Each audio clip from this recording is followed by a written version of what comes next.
Hello student, कैसे हैं आप सभी लोग। आप सभी लोगों का बहुत बहुत स्वागत है मेरे चैनल पे। मैं अमरेश कुमार सिंह एक नई वीडियो लेकर के हाजिर हूँ इस समय। और इस वीडियो में हम लोग बात करेंगे 12th फिजिक्स की। और हम जो सीरीज़ लेके चल रहे हैं how to read 12th physics. 12th की फिजिक्स हम कैसे पढ़ें, क्योंकि 12th की डेट शीट आ चुकी है, तो 12th के बच्चे प्रिपरेशन में लग गए होंगे। उनकी हेल्प के लिए मैं वीडियो लेकर के सीरीज़ ये आगे बढ़ा रहा हूँ, ताकि उनकी ज़्यादा से ज़्यादा हेल्प मैं कर पाऊँ। तो चलिए इस वीडियो को आगे बढ़ाते हैं। तो चैप्टर नंबर 3 आज लेकर के आए, करेंट इलेक्ट्रिसिटी। करेंट इलेक्ट्रिसिटी को आप जो है 5 पार्ट में डिवाइड कर लीजिए। सबसे पहले अगर इसको पढ़ना है तो इसको 5 पार्ट में आप डिवाइड कर लीजिए। पहला पार्ट, इसको ऐसे समझते हैं, पहला पार्ट है topics related to out of the cell. ये एक सर्किट आपको दिख रही होगी। इस सर्किट में एक सेल है, सेल ये वायर है, और ये रेजिस्टेंस है, और ये एक कंडक्टर है। कंडक्टर से फिर वायर कनेक्टेड है, और वायर भी कंडक्टर ही होता है। यहाँ पे दूसरे टर्मिनल से कनेक्टेड है। यहाँ पे ये सेल है, और ये आउट ऑफ द सेल है, ये इनसाइड ऑफ द सेल होगा। क्लियर? हाँ, ये इलेक्ट्रोलाइट होगा और ये इलेक्ट्रोड होगा। तो सेल की बात डिटेल में करेंगे हम लोग, ठीक है डियर स्टूडेंट। तो यहाँ पे बात करेंगे हम कैसे इसको पार्ट वाइज डिवाइड किए हुए हैं, इस बात को समझिए।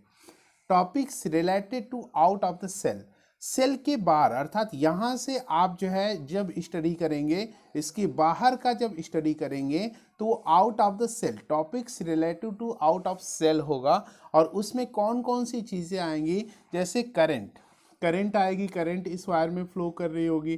करंट तो इनसाइड द वायर भी फ्लो करेगी, लेकिन पहले हम आउट ऑफ द सेल की बात करेंगे, ठीक है। करंट डेंसिटी, यहाँ पे current density, current current per unit area, ठीक है ना, ये करंट डेंसिटी की हम लोग बात करेंगे। फिर ड्रिफ्ट वेलोसिटी, यहाँ पे देखिए, जब किसी कंडक्टर को किसी बैटरी से कनेक्ट कर देते हैं, जब इसके अक्रॉस पोटेंशियल डिफरेंस जनरेट हो जाता है, तो इसके फ्री इलेक्ट्रॉन, कंडक्टिंग इलेक्ट्रॉन्स होते हैं, वो जो है एक सर्टेन वेलोसिटी से बैटरी के सेल के पॉजिटिव टर्मिनल की तरफ मूव करने लगते हैं, उसको हम ड्रिफ्ट वेलोसिटी कहते हैं। तो इसके ड्रिफ्ट वेलोसिटी के बारे में बात करेंगे, ठीक है। इसके आगे चल के रेजिस्टेंस के बारे में हम लोग बात करेंगे। तो इसको हमने 4 पार्ट में डिवाइड किया है स्टूडेंट। हम पहले क्या करेंगे, पहले पार्ट में topics related to out of cell, cell के बाहर के जो टॉपिक्स होंगे उनको पढ़ेंगे। उनको कैसे पढ़ेंगे, तो 4 पार्ट में हमने इसको डिवाइड किया है। करेंट, करंट को कैसे पढ़ेंगे, एक्सप्लेनेशन पढ़ेंगे, करंट क्वांटिटी क्या है, डेफिनेशन क्या है, वगैरह वगैरह ना। फिर क्वांटिटी, क्वांटिटी इसकी इंपॉर्टेंट है। आमतौर पे करंट को हम सर्किट में एरो साइन से दिखाते हैं, लेकिन ये स्केलर होती है, तो प्रूव करने को आता है कि स्केलर है कि क्या है, वेक्टर है, न्यूमेरिकल्स आता है, टाइप्स आता है। यहाँ पे क्वांटिटी वाला क्वेश्चंस और न्यूमेरिकल दो टॉपिक इंपॉर्टेंट हो जाते हैं डियर स्टूडेंट। तो इसको मैं ट्रिक कर देता हूँ, जो ट्रिक करूँगा वो इंपॉर्टेंट आपका होगा। इसके बाद B, current density. Current density dear student आप कैसे पढ़ें, एक्सप्लेनेशन पढ़ने। ये क्वांटिटी, ये वेक्टर क्वांटिटी होती है, और न्यूमेरिकल, इससे न्यूमेरिकल्स और क्वांटिटी आने की चांसेस इस पे भी है। तो इसको आप अच्छे तरीके से रिवाइज कर लें।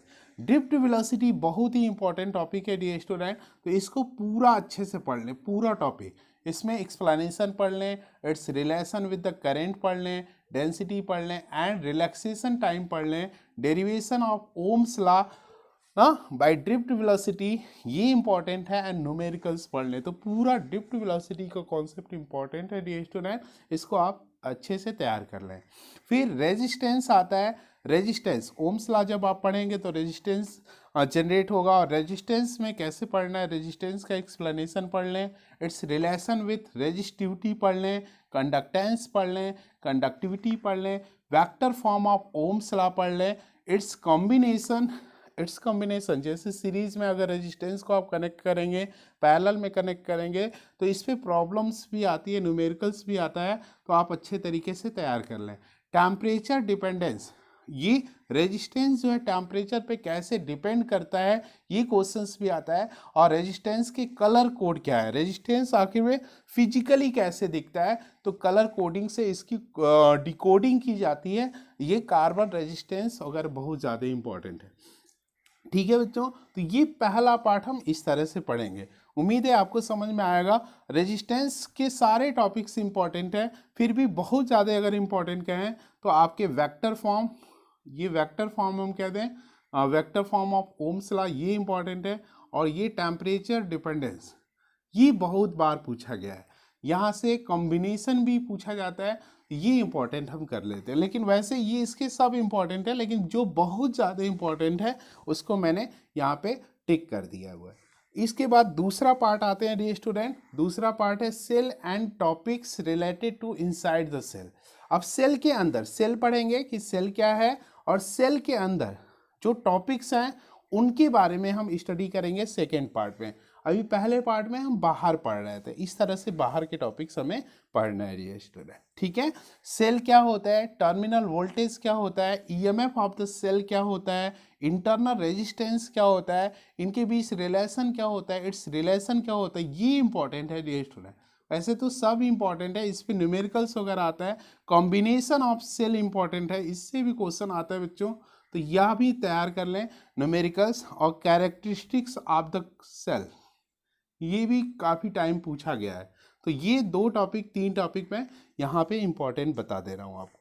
फिर किरचॉफ्स लॉ आता है। किरचॉफ्स लॉ तो अपने आप में इंपॉर्टेंट है, इसमें सेकेंड लॉ ज़्यादा इंपॉर्टेंट है। तो सेकेंड लॉ और इसके न्यूमेरिकल्स आप कर लें।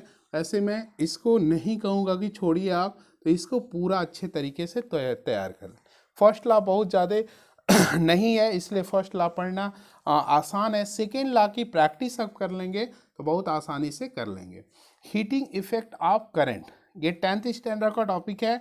Electric power and energy numericals ना, तो इसको आसानी से कर लेंगे। ये बहुत ज़्यादा 1 नंबर का क्वेश्चन इससे आने की प्रोबेबिलिटी रहती है, तो आप अच्छे से तरीके से कर लें इसको। मैं इसमें कोई इंपॉर्टेंट नहीं बता रहा हूँ। एक आता है जा कमर्शियल यूनिट ऑफ एनर्जी ना, किलो वाट आवर, उसके बारे में थोड़ा पढ़ लें। और पावर को सीरीज में कॉम्बिनेशन में कनेक्ट करते हैं तो क्या रिजल्टेंट होता है, इक्विवेलेंट पावर कैसे जनरेट करते हैं, वहाँ पढ़ लें। लेकिन इसमें से ये 10th स्टैंडर्ड में आप पढ़े हैं तो अच्छे तरीके से इसको बस रिवाइज कर लीजिए और ये टॉपिक आपका तैयार हो जाएगा। फिर अगला है 5वां, potentiometer and meter bridge, Wheatstone bridge. सबसे पहले व्हीट स्टोन ब्रिज पढ़ेंगे, फिर मीटर ब्रिज पढ़ेंगे और फिर पोटेंशियोमीटर पढ़ेंगे। थोड़ा लिखने में इसको बाद में मैंने लिखा है, लेकिन व्हीट स्टोन ब्रिज आप पढ़िए, मीटर ब्रिज पढ़िए, पोटेंशियोमीटर, ये तीनों अपने आप में इंपॉर्टेंट है। तीनों से क्वेश्चंस आते हैं, सारे टॉपिक्स इंपॉर्टेंट है, इसलिए पूरे पे हम इंपॉर्टेंट लगाते हैं, टिक लगाते हैं। इसको छोड़ के नहीं जाना है। कैसे पढ़ना है, definition, principle, diagram, working, advantage and disadvantage, efficiency and numericals, इस तरीके से इसको पढ़ना है। ये पूरा टॉपिक इंपॉर्टेंट है स्टूडेंट। तो किस तरह से आप चैप्टर नंबर 3 पढ़ें, इसका एक्सप्लेनेशन हमने किया, एक बार फिर से दोहरा देते हैं। चैप्टर नंबर 3 12th के फिजिक्स का चैप्टर नंबर 3 आप कैसे पढ़ें, एक बार दोहरा लेते हैं। करंट इलेक्ट्रिसिटी को पहले आप 5 पार्ट में डिवाइड करें। पहले पार्ट में out of the cell, cell के बाहर की जो क्वांटिटीज होगी उनके बारे में स्टडी करेंगे। Topics related to the out of cell, जैसे करंट हो गया, बी करंट डेंसिटी हो गया, सी ड्रिफ्ट वेलोसिटी हो गया, डी रेजिस्टेंस हो गया। और इसमें मैंने इंपॉर्टेंट टिक लगाया हुआ है, तो उसको आप ध्यान दे दें। दूसरे में cell and topic related to inside the cell, cell और इसके अंदर के टॉपिक्स के बारे में हम लोग पढ़ेंगे। जैसे यहाँ पे यहाँ पे जो है टिक किया हुआ है, इसको अच्छे से आप देख लें। किरचॉफ्स लॉ पढ़ें तीसरे पार्ट में, और चौथे पार्ट में हीटिंग इफेक्ट ऑफ करंट पढ़ें जो 10th स्टैंडर्ड का टॉपिक है। और 5th पार्ट में potentiometer, meter bridge and Wheatstone bridge. इस तरीके से आप प्लानिंग कर लीजिए और अच्छे से अपनी प्रिपरेशन करिए। अगर ये वीडियो आपको हेल्पफुल लगी हो तो लाइक कर दीजिए, और चैनल पे नए हैं तो सब्सक्राइब कर दीजिए, और अपने दोस्तों में ज़्यादा से ज़्यादा शेयर कर दीजिए, क्योंकि कहा जाता है कि कर भला तो हो भला। अगर आप किसी का भला करेंगे तभी आपका भला हो। इसी शब्दों के साथ आपका दिन शुभ हो, आपका रात्रि शुभ हो, आपका फ्यूचर शुभ हो। आपको आपके फ्यूचर की ढेर सारी शुभकामनाएं। Thank you for watching this.